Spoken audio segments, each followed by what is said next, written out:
Welcome into another edition of the Hang Time Podcast. I'm your host, Sekou Smith, back home in Atlanta, free from the bubble, where we came to you for weeks on end as the NBA season concluded in Orlando with the Los Angeles Lakers winning a championship.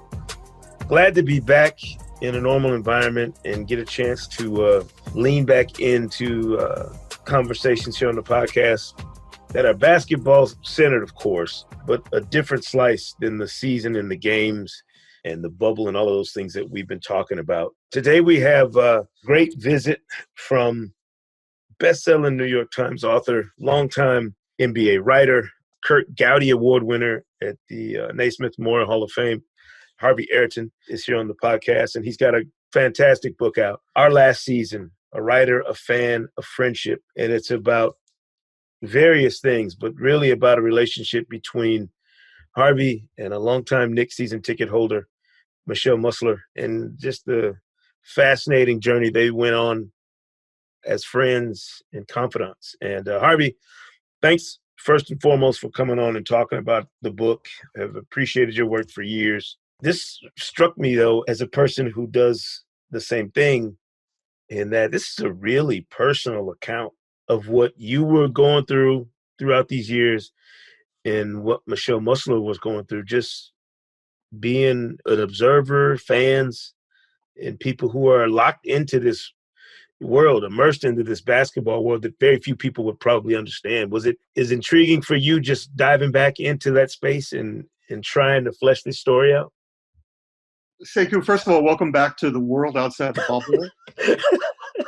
Appreciate it. It's probably a slightly more intimidating world than what you experienced because it was so successful, obviously. But this was a very challenging project for me for a couple of reasons. I mean, when I started it, not long after Michelle had passed away in June of 2018, and in many respects, I was still mourning her. This was someone who, over the years, starting out really as a source for me, sitting behind the Knicks bench, she became my eyes and ears. As I was a reporter back then for the tabloids in New York, first the New York Post and the Daily News. So, of course, the possibility of creating a friendship with someone who could hear just who U.B. Brown was screaming at, or Red Holzman even during the days when he came back for his second turn, and then on through the Pitino years and everyone else, was a great benefit to me.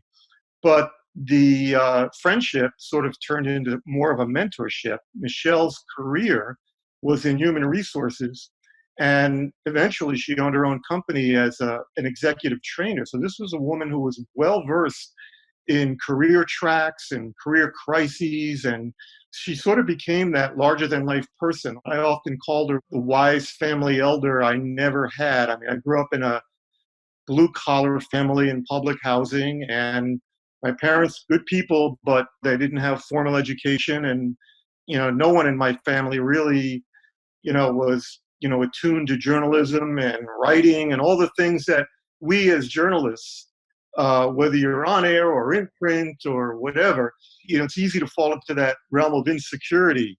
And we need those people to kind of lift us up and advise us. And so Michelle became that for me.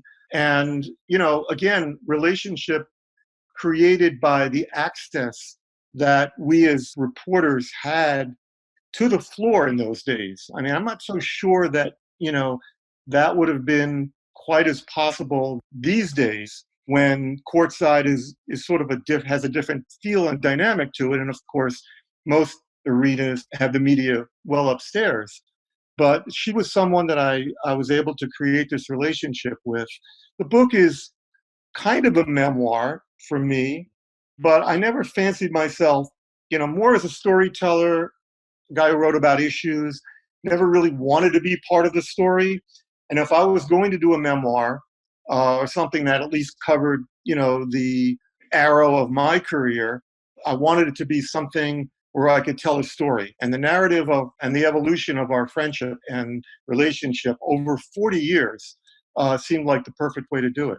It was just such an interesting perspective. And I wonder for you, you're operating in this space where you're covering the team or writing about the team, But as you mentioned, you've got somebody else with a perspective that's coming from a fan perspective. And I think they're unique fans probably in every market, people who really embody the spirit of what Michelle Musler did. Somebody who was as locked in to this team as you could possibly be, but had such a wealth of opinions and feelings about the people involved. I thought her feelings about James Dolan were fascinating to me. You know, where most people come down really hard, you know, kind of hard line about Dolan and how they feel about him.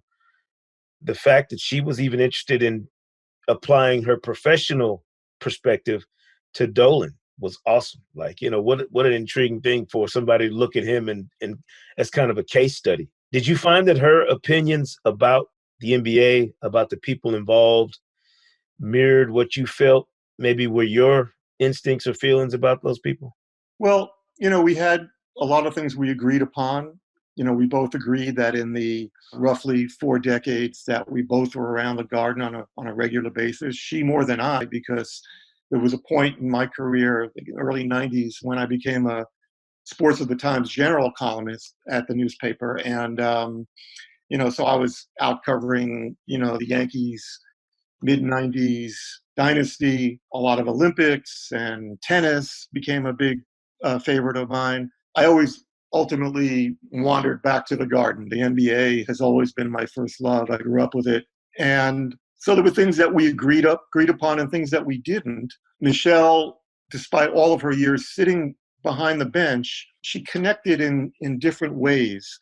She was not a hardcore X and O person, although she always claimed that, as soon as a play was called out, she knew exactly what they were going to run. Right. But she was fascinated by the people, even the role players. And because role players are guys who were sitting at the end of the bench, didn't get off the bench much, they tended to have more contact with the fans behind the bench. I mean, in the book, I tell the story where she brought Ron Cavanaugh, who was with the Knicks for a cup of coffee during the UB Brown years, where the team was hit by a lot of injuries to its front line, and they signed this guy. He'd come out of, I think he played with the Harlem Wizards or, one of those barnstorming teams. He's a 7-foot guy. And she tells the story of how she wound up bringing him home for Thanksgiving dinner one year. But she found all these people and their backgrounds to be really interesting. She developed friendships with Scotty Brooks and Doc Rivers, who, only played for the Knicks for a very short time. Mm-hmm. Charles Oakley, she became good friends with. A lot of the people who were regulars of the Garden, Mike Breen and Van Gundy and Clyde Frazier, all made a point of stopping by and chatting with Michelle before the games. One of the people who sat behind her once asked her, "Are you here to watch the game or take attendance?" Her fascination with the sport, aside from watching the game, she loved the action. And in fact, Michelle was the sports editor of her high school newspaper back at a time, it was in the late 40s, when, women didn't do that. They weren't involved in sports in that regard. She had fantasies or a notion about being a journalist. Again, not an industry that was particularly open to women. And then 5 kids later, right out of college, she wound up launching a career in corporate America in human resources when her marriage failed and she kind of was left with 5 children to raise by herself. So her personal story is fascinating. But the thing about her life at the Garden, it was that was where she kind of reconstructed her social life, because she lived in the southern Connecticut suburbs of New York. And she couldn't afford to move that large a family into Manhattan, let's say.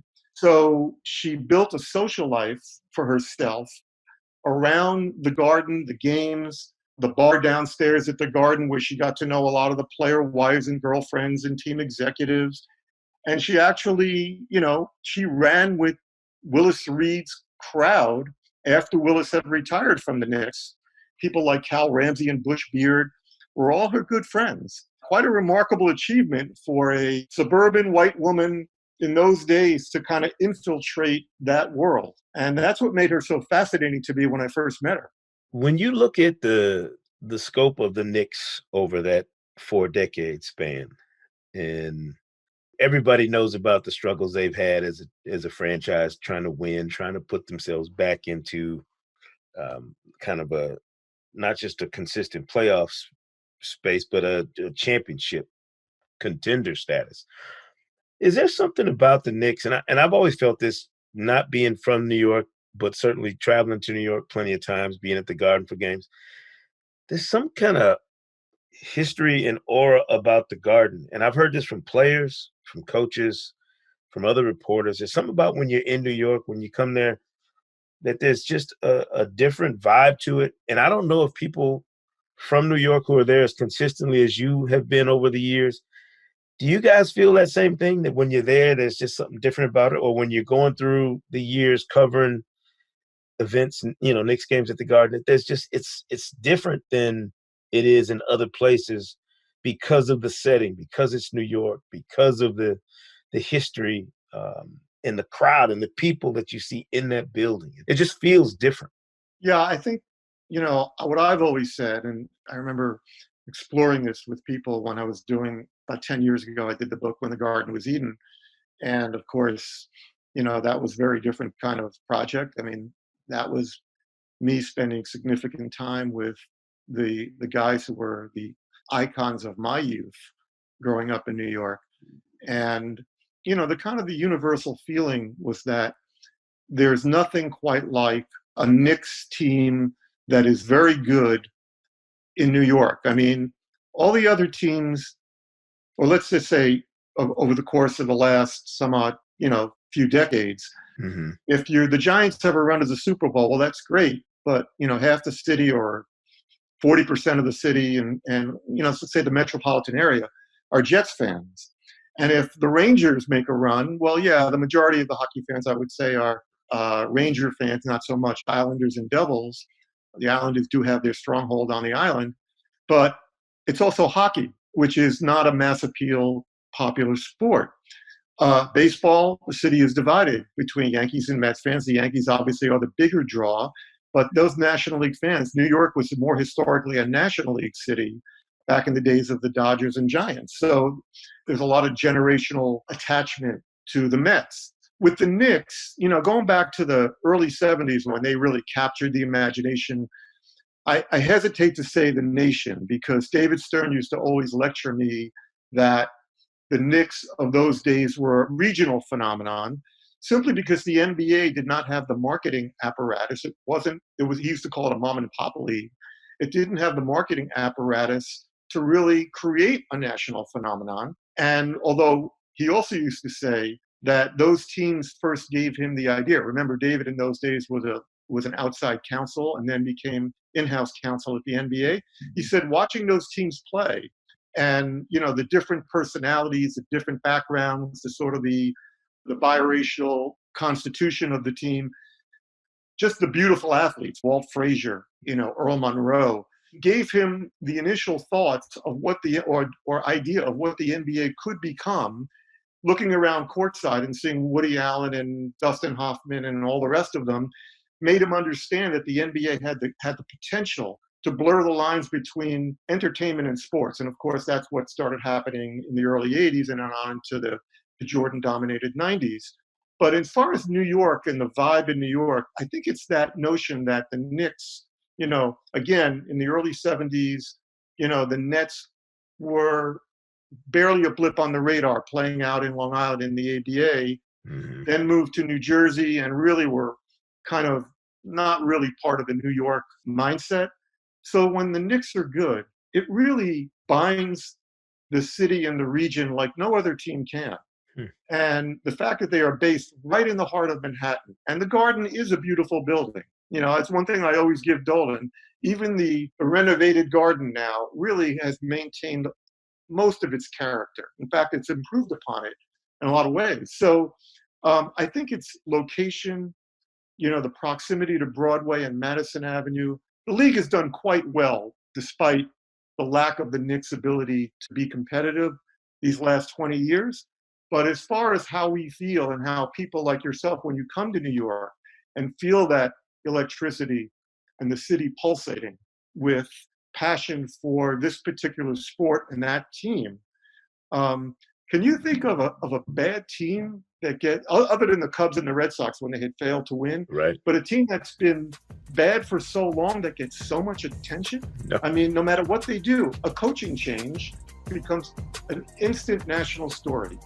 But again, it's because of what they represent to the country's big media market.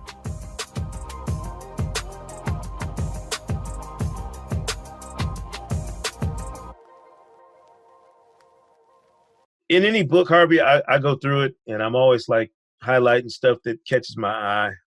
Little things that to the author might not seem like a big deal, but to nerdy basketball fans such as myself, I'll see something that stops me in my tracks. And it was in a part of the book where you were talking about James Dolan and kind of what Michelle, her impressions of him and kind of how she thought of him.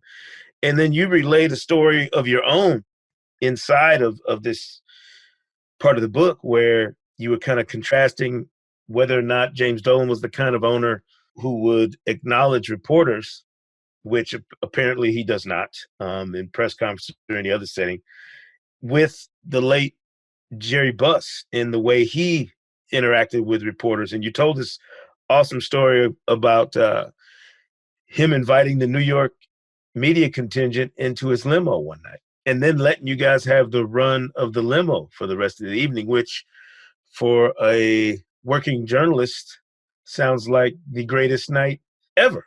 I'm just curious what you remember about that. And I think we all have stories doing this job that, we kind of file away. That had to be one that made you even laugh thinking about it, I'd imagine. The reason why that happened, and of course in those days, Jerry, I think, was much more visible around the forum. I think in later years, he wasn't, based on what our mutual friend Howard Beck has told me, he wasn't quite as conspicuous. Mm-hmm. But in those years, he was out front and very visible and involved. And so whenever New York guys go to the West Coast to cover games, we're always on, the most ridiculous deadlines because it's 3 hours earlier than New York. So we've got to get our stories done, jam a couple of quotes in, and we're out. Whereas, the Laker beat guys, are going to be sitting there for another 2 hours because the game is over at 10 o'clock and they've got till maybe midnight. So we were probably 45 minutes after the game, we were done. So we were waiting for, I guess we were about to call a taxi. We usually stayed, like many writers back in the day covering the Lakers at the Forum, at that airport Marriott, which is, maybe about a 10, 15-minute ride from the Forum.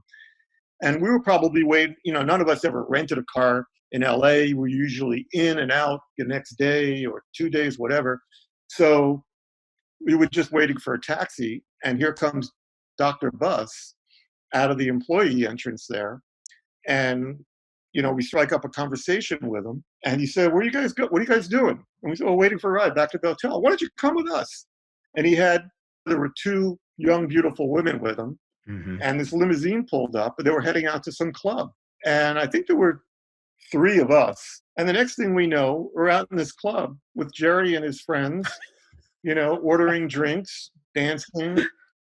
At some point, I would say maybe 45 minutes after we got there, he comes up to us and says, "I'm out of here. I got another limousine coming." And says, "But, you guys have fun. Hit a couple of other clubs, and the driver is at your disposal." And so that's what we did. We drove around. We had some booze in the back.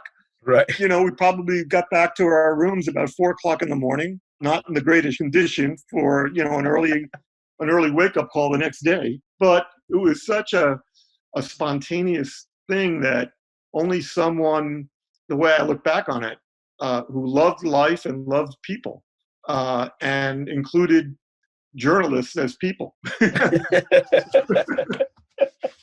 That's awesome.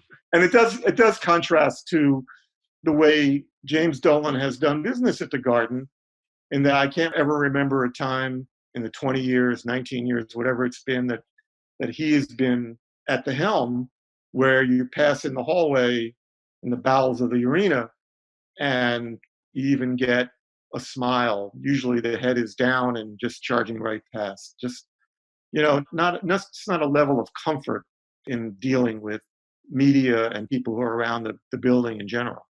For you, on a book like this, it's as deeply personal as this book must have been, what was the toughest part about telling this story? You're talking about two lives or essentially different worlds. And, someone who I spent a fair amount of time with her through the years, but our main connection was the garden. So, I knew her kids, 5 children. My wife and I were invited to many a Christmas Eve dinner that she would have with her family. I tell the story in the book about how the night of Game 5, 1994 finals, the OJ night, and the game ends, the Knicks are up 3-2. They're one win away from the long way to championship. And I bang out my bulletin column lead, and now I'm rushing into the back to get some quotes and, rewrite it for a later edition. And I bumped right into Michelle, who sat right behind me. And she said, when are you leaving? And I said, for where? And she goes, for Houston, dummy. And I said, tomorrow afternoon, I think I have a flight. And she goes, call me later with the flight number. I'm going down. I've been sitting here for 20 damn years. And if they're going to win the championship, I'll be damned if they're going to do it without me there.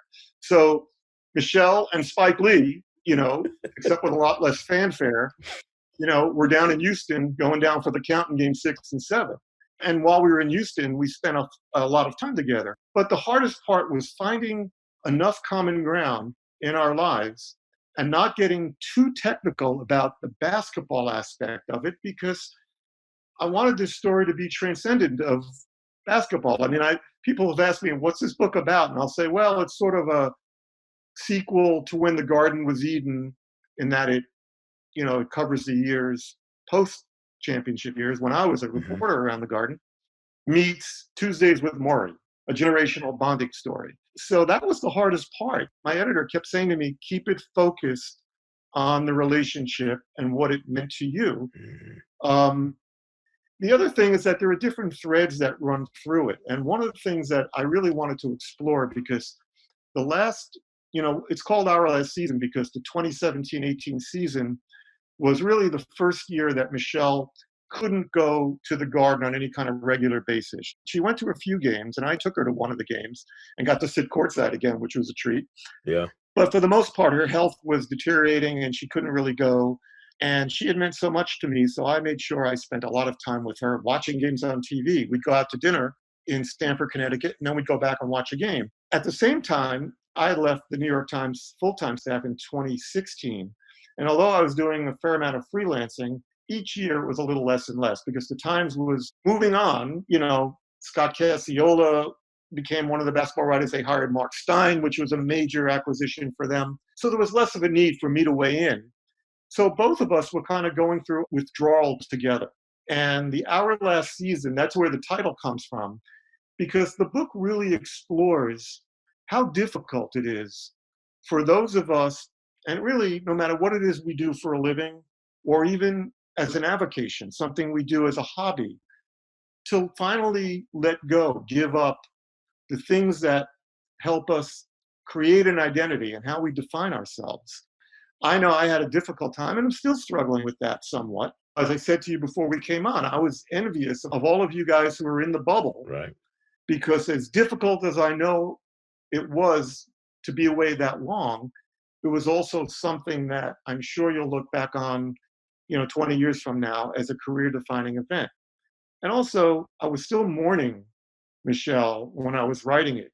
And part of me was having difficulty getting in touch with those emotions that I wanted to convey because, it was just such a difficult time. And this was like, I never wanted to call her a parent because she had 5 children. That would be unfair to her children. They were her kids. Right. I'm closer in age to her oldest children than I am to her, or I was to her. But it was like losing a beloved family member. And because her death occurred rather quickly, I mean, I knew her health was deteriorating. At the very end of her life, they discovered lung cancer. It was too late to do anything. So while I knew she was deteriorating in health, I didn't expect to lose her as quickly as I did. The other thing about that personal tone that I was talking about, that I was asking about in the book, was your wife clearly understood the relationship you and Michelle had. I loved when she told you, like, you better call her, like when you were trying to come up with what you were going to say during your speech at the Hall of Fame, like, and you're wrestling with it and trying to figure out what to do, and that your wife understood. Call Michelle so you can get the advice you need on how you want to do this. Was it a situation where your family, maybe, and her kids even understood that you guys filled a certain place for each other in your relationship? And I'm wondering if when they read the book, did that maybe shine even more light on that connection that you guys had? I just got my shipment of books. Hmm. Excuse me. I plan to send them each a copy of the book. Given the way the mail is today, it might take a while to get.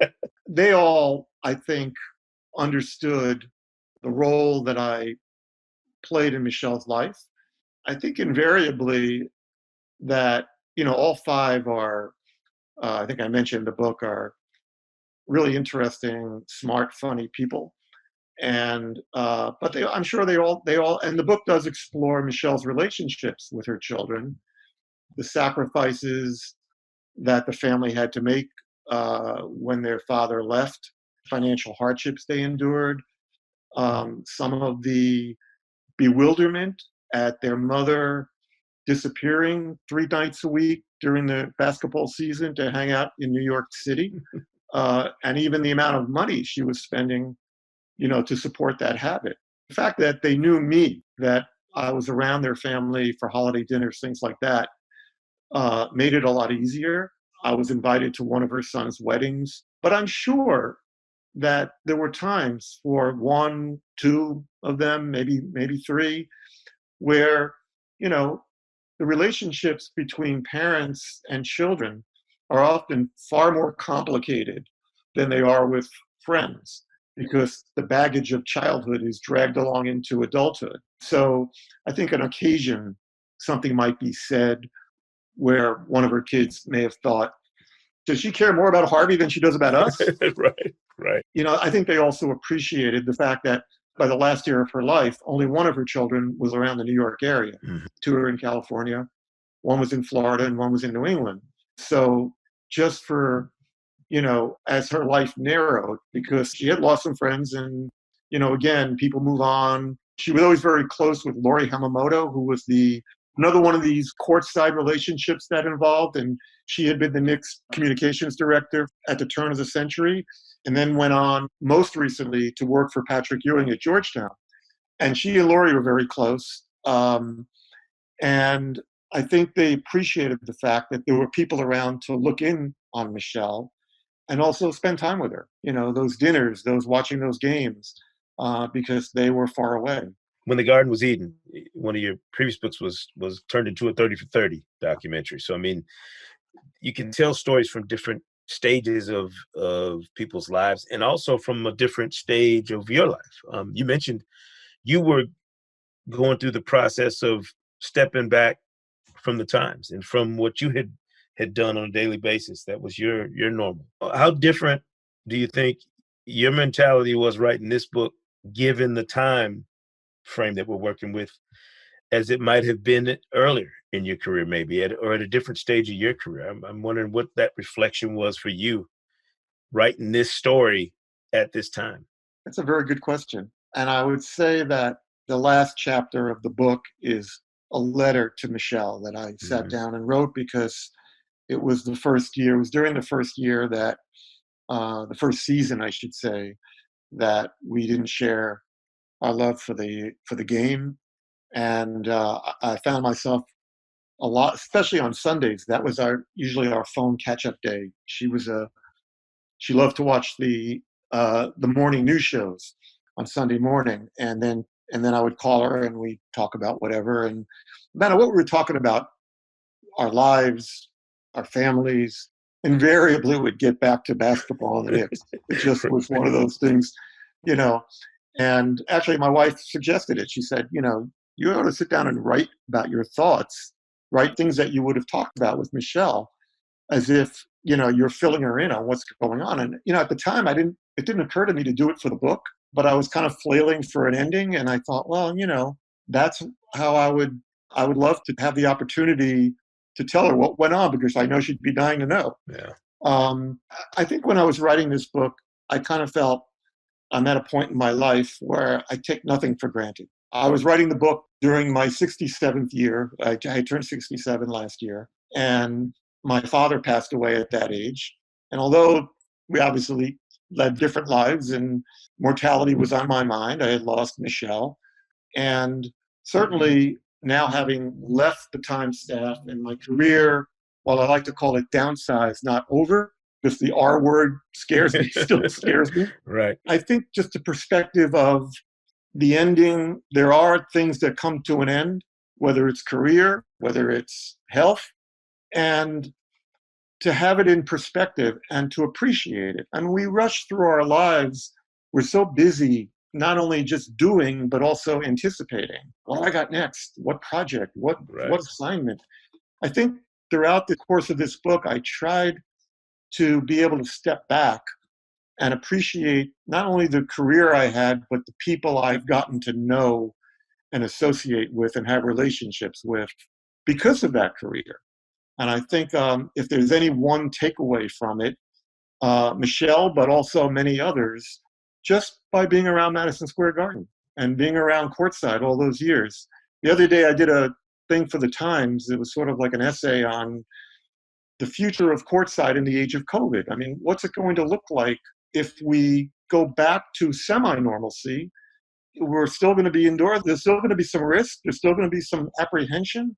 And I touched base with some of the people I've known through the years, including Spike Lee. Right.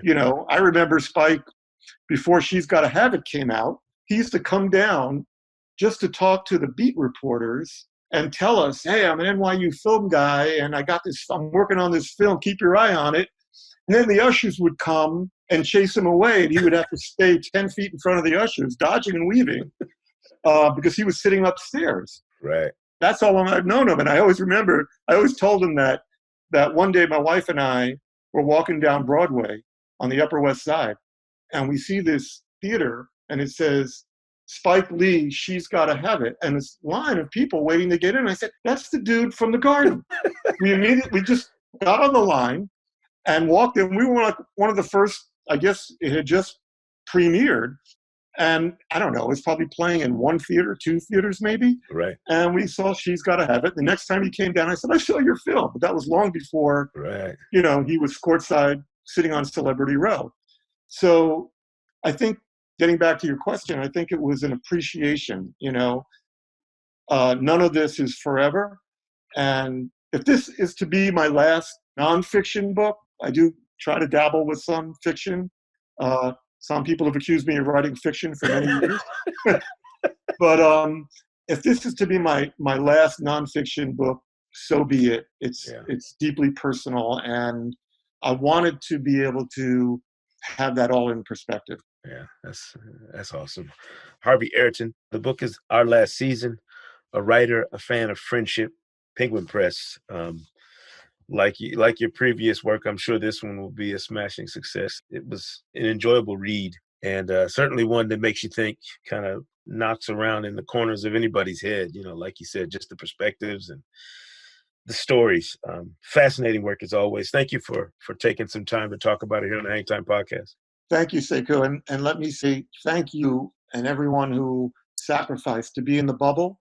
For those of us who love the NBA and basketball, those nights watching the shows, the games, were, for me, a chance to really get back to the feeling of life as normal. Yeah. Occasionally, the Zoom fans were jolted you back to where we are in the world. Right. But, just the chance to tune in and watch basketball and watch you guys talk about it was a treat. Yeah, and I appreciate that. Hopefully you don't have to do that again. I know. Hopefully the next time we all run into each other, it'll be in an arena like normal, or at least fingers crossed. Yeah, like what used to be normal. Harvey Araton, thank you so much, sir. Appreciate your time. My pleasure. Stay safe. Thank you.